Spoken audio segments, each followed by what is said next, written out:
नमस्कार। आज हम एक ऐसी पौराणिक कथा की गहराई में उतरेंगे जो भक्ति, शक्ति और हाँ, धोखे की सीमाओं को भी एक नए सिरे से दिखाती है। ये कहानी है गोकर्ण के प्रसिद्ध महाबलेश्वर मंदिर की और कैसे रावण की जबरदस्त तपस्या एक ऐसी दिव्य चाल का शिकार हो गई जिसने सब कुछ बदल दिया। तो चलिए इस कहानी के सबसे बड़े सवाल को सुलझाते हैं। रावण, जो अजेय होने के इतने करीब था, आखिर कैसे अपनी ही महत्वाकांक्षा के जाल में फंस गया? यह सिर्फ ताकत की कहानी नहीं है, बल्कि उस बुद्धि की भी है जो किसी भी ताकत को झुका सकती है। तो कहानी शुरू कहां से होती है? ये शुरू होती है लंका के राजा रावण से और उसकी एक ऐसी अविश्वसनीय तपस्या से जिसने सच में स्वर्ग तक को हिलाकर रख दिया था। देखिए, उसका लक्ष्य बिल्कुल साफ था। उसे भगवान शिव को प्रसन्न करना था और उन्हें अपनी लंका में स्थापित करना था। क्यों? ताकि उसकी मां का वचन पूरा हो सके और उसकी नगरी लंका हमेशा हमेशा के लिए अजेय बन जाए। पर रावण की तपस्या कोई साधारण तपस्या नहीं थी। उसने सालों साल कठोर तप किया और अपनी भक्ति को साबित करने के लिए उसने जो किया वो कोई सोच भी नहीं सकता। उसने एक एक कर अपने 9 सिर काटकर भगवान शिव को चढ़ा दिए और सोचिए, जैसे ही वो अपना आखिरी 10वां सिर अर्पित करने वाला था, उसकी इस चरम भक्ति ने पूरे ब्रह्मांड को हिलाकर रख दिया। रावण के इस अभूतपूर्व आत्म बलिदान को देखकर स्वयं महादेव शिव उसके सामने प्रकट हो गए। मतलब उसकी तपस्या सफल हो चुकी थी। शिव ने उसकी भक्ति का मान रखा और उससे कहा कि वो कोई भी वरदान मांग सकता है। और यहीं से कहानी में एक बहुत बड़ा मोड़ आता है। रावण को उसकी तपस्या का फल मिलने ही वाला था, एक ऐसा वरदान जो उसे ब्रह्मांड का सबसे शक्तिशाली प्राणी बना सकता था। लेकिन सवाल ये था कि क्या ये वरदान सच में उसकी जीत थी या फिर उसकी हार की शुरुआत? रावण ने कुछ और नहीं बल्कि स्वयं भगवान शिव का आत्मलिंग मांगा। अब ये कोई साधारण शिवलिंग नहीं था, ये तो समझिए स्वयं शिव का अनंत और शाश्वत सार था, उनकी पूरी शक्ति। इसे लंका में स्थापित करने का मतलब था स्वयं शिव को हमेशा के लिए लंका में बांध लेना, और जिसके साथ शिव हों वो नगरी तो अजेय हो ही जाएगी। भगवान शिव ने रावण को आत्मलिंग दे तो दिया, लेकिन साथ में एक चेतावनी भी दी, एक शर्त रखी। ये आत्मलिंग अब तुम्हारा है, पर याद रखना, जहां भी इसे जमीन पर रखोगे ये वहीं हमेशा के लिए स्थिर हो जाएगा। सुनने में ये शर्त बहुत सरल लगती है ना? पर यही शर्त रावण की सबसे बड़ी परीक्षा बनने वाली थी। अब जैसे ही रावण वो आत्मलिंग लेकर लंका की तरफ बढ़ा, पूरे देवलोक में मानो हाहाकार मच गया। देवताओं को यह साफ साफ दिख रहा था कि अगर रावण अपने मकसद में कामयाब हो गया तो ब्रह्मांड का पूरा संतुलन हमेशा के लिए बिगड़ जाएगा। यहां स्थिति की गंभीरता एकदम साफ है।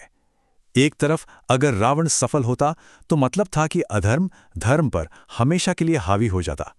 दूसरी तरफ उसे रोकने के लिए शक्ति का इस्तेमाल तो हो ही नहीं सकता था, क्योंकि वरदान शिव का था। तो देवताओं को बल से नहीं बल्कि बुद्धि से काम लेना था। संतुलन को फिर से बनाना ही एकमात्र रास्ता बचा था। इस बड़े संकट को टालने के लिए सारे देवता सृष्टि के पालक भगवान विष्णु की शरण में पहुंचे, और जैसा कि हमेशा होता आया है, धर्म की रक्षा के लिए विष्णु ने एक ऐसी योजना तैयार की जो अचूक भी थी और बहुत चतुर भी। योजना एकदम सटीक थी। सबसे पहले विष्णु ने अपने सुदर्शन चक्र से सूर्यास्त का एक भ्रम पैदा कर दिया, ताकि रावण को अपनी शाम की पूजा यानी संध्या वंदना के लिए रुकना ही पड़े। और इस प्लान को अंजाम देने के लिए उन्होंने भगवान गणेश को एक ब्राह्मण बालक का रूप देके पृथ्वी पर भेज दिया। और अब कहानी अपने सबसे रोमांचक मोड़ पर पहुंचती है। दिव्य योजना पर काम शुरू होने वाला था। जैसे ही रावण गोकर्ण के तट पर पहुंचा, विष्णु की माया की वजह से उसे लगा कि सूरज डूब गया है। अब एक धर्मनिष्ठ ब्राह्मण होने के नाते उसे अपनी संध्या वंदना तो करनी ही थी। रावण एक बड़ी मुश्किल में फंस गया। शिव की शर्त के मुताबिक वो आत्मलिंग को जमीन पर तो रख नहीं सकता था, और तभी ठीक योजना के अनुसार उसे एक छोटा सा ब्राह्मण बालक दिखाई दिया, जो असल में भगवान गणेश थे। रावण ने बिना ज्यादा सोचे समझे उस बालक से कहा कि वो थोड़ी देर के लिए लिंग को पकड़ ले। गणेश तो बस इसी पल का इंतजार कर रहे थे। वो मान तो गए, लेकिन उन्होंने एक शर्त रखी, एक ऐसी शर्त जो रावण की हार तय करने वाली थी। उन्होंने कहा, ठीक है, मैं इसे पकड़ लूंगा, पर अगर मेरे 3 बार बुलाने तक आप नहीं आए तो मैं इसे जमीन पर रख दूंगा।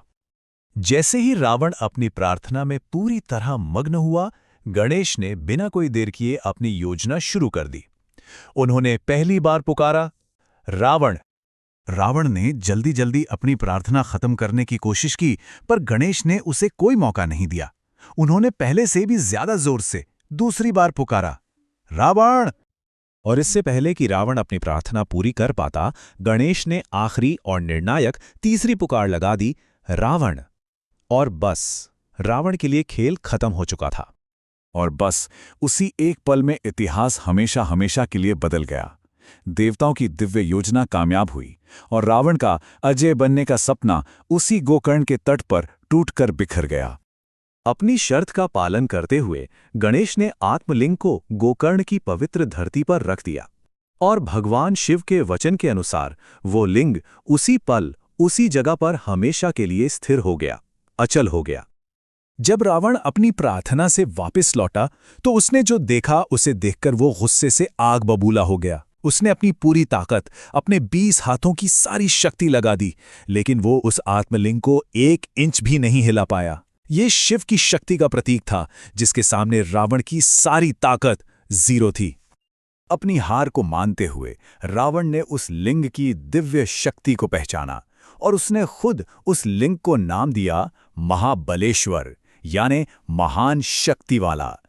और आज सदियों बाद भी गोकर्ण का वो पवित्र मंदिर इसी नाम से पूरी दुनिया में जाना जाता है। तो ये कहानी हमें एक बहुत गहरे सवाल के साथ छोड़ जाती है। सच्ची शक्ति आखिर है क्या? हर चीज को हासिल कर लेने की ताकत, या फिर ये समझने का विवेक कि ब्रह्मांड में हर चीज की अपनी एक सही जड़ा होती है? रावण की ये कथा हमें यही सिखाती है कि असली जीत ताकत में नहीं बल्कि संतुलन और विवेक में है।